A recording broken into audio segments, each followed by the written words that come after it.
بسم اللہ الرحمن الرحیم۔ السلام علیکم ورحمۃ اللہ وبرکاتہ۔ محترم ناظرین اکرام، امید کرتا ہوں کہ آپ تمام حضرات خیر و عافیت سے ہوں گے، اور میری دلی دعا ہے کہ اللہ تبارک و تعالی آپ سب کو خیر و عافیت سے رکھے، آمین یا رب العالمین۔ محترم ناظرین اکرام، حاضر خدمت ہوں ہمیشہ کی طرح دینی و دنیاوی معلوماتی ویڈیو کے ساتھ۔ محترم ناظرین اکرام، اللہ تبارک و تعالی نے رزق کے 16 دروازے مقرر کیے ہیں اور اس کی چابیاں بھی بنائی ہیں۔ جس نے یہ چابیاں حاصل کر لیں وہ کبھی تنگ دست نہیں رہے گا۔ نمبر 1، پہلا دروازہ نماز ہے۔ جو لوگ نماز نہیں پڑھتے ان کے رزق سے برکت اٹھا دی جاتی ہے۔ وہ لوگ پیسہ ہونے کے باوجود بھی پریشان ہی رہتے ہیں۔ دوسرا دروازہ استغفار ہے۔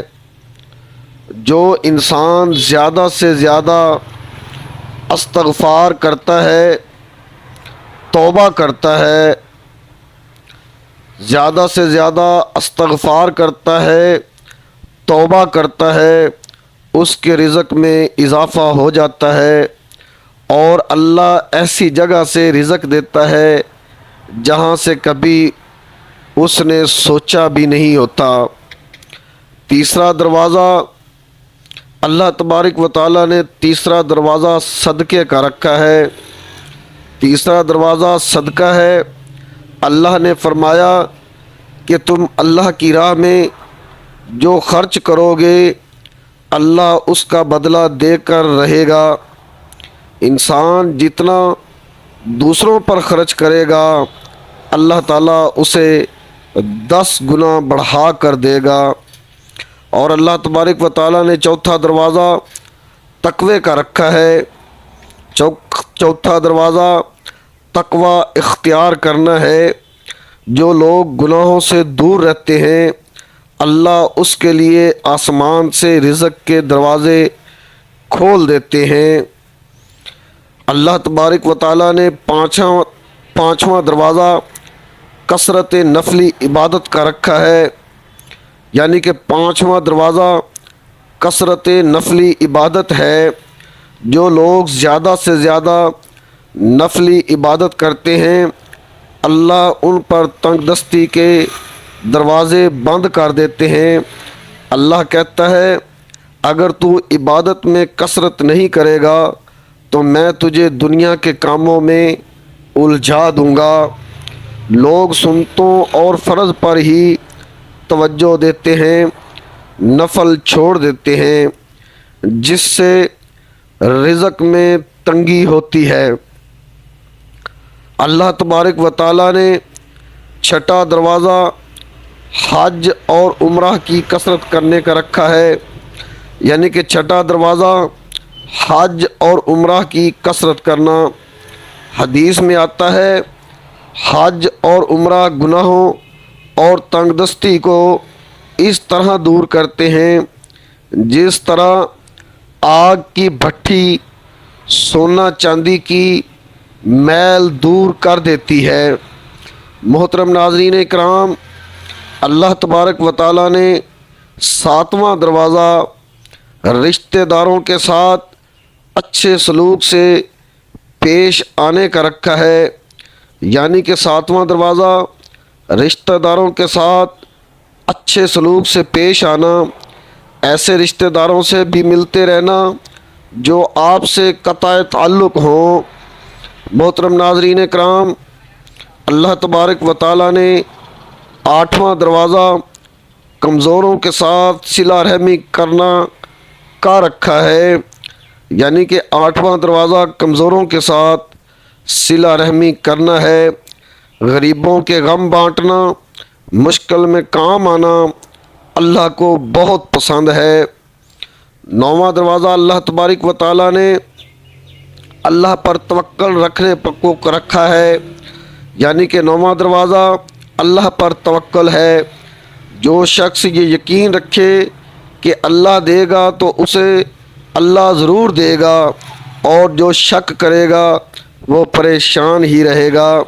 محترم ناظرین، 10واں دروازہ اللہ تبارک و تعالیٰ نے شکر کرنے کا رکھا ہے، یعنی کہ 10واں دروازہ شکر ادا کرنا ہے۔ انسان جتنا شکر ادا کرے گا اللہ رزق کے دروازے کھولتا چلا جائے گا۔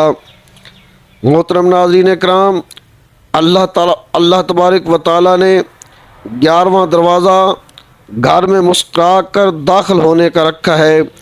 11واں دروازہ یہ ہے کہ گھر میں مسکرا کر داخل ہونا سنت بھی ہے۔ حدیث میں آتا ہے کہ نبی کریم صلی اللہ علیہ وآلہ وسلم نے فرمایا، اللہ فرماتا ہے کہ رزق بڑھا دوں گا جو شخص گھر میں داخل ہو اور درود پڑھ کر مسکرا کر سلام کرے۔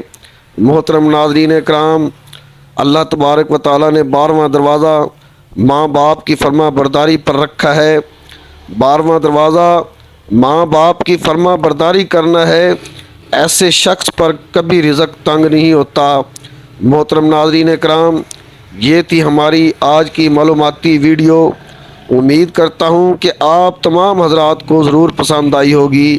اگر میری یہ آج کی ویڈیو آپ کو پسند آئی ہو تو ویڈیو کو لائک اور دوستوں کے ساتھ شیئر ضرور کیجیے گا، اور اگر ابھی تک آپ نے میرے چینل کو سبسکرائب نہیں کیا تو پلیز میرے چینل کو ضرور سبسکرائب کر لیں تاکہ آنے والی ہر ویڈیو کا نوٹیفیکیشن سب سے پہلے آپ تک پہنچ سکے۔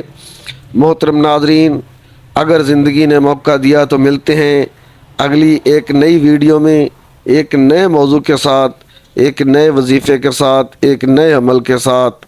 تب تک کے لیے اجازت چاہوں گا۔ اگر زندگی نے موقع دیا تو پھر ملتے ہیں اگلی ویڈیو میں نئے موضوع کے ساتھ۔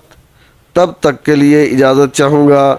اللہ تعالی ہم سب کا حامی و ناصر ہو، آمین یا رب العالمین۔ محترم ناظرین، میری ایک بار پھر ریکویسٹ ہے کہ اگر آپ نے ابھی تک میرے چینل کو سبسکرائب نہیں کیا تو چینل کو ضرور سبسکرائب کر لیں اور بیل آئیکن کو بھی دبا دیں، یعنی کہ بیل والی گھنٹی کو دبا دیں تاکہ میری ہر آنے والی ویڈیو سب سے پہلے آپ تک پہنچ سکے۔ والسلام، دعاؤں کا طلبگار۔ اللہ تعالی ہم سب کی زندگیوں میں آسانیاں پیدا فرمائے، آمین یا رب العالمین۔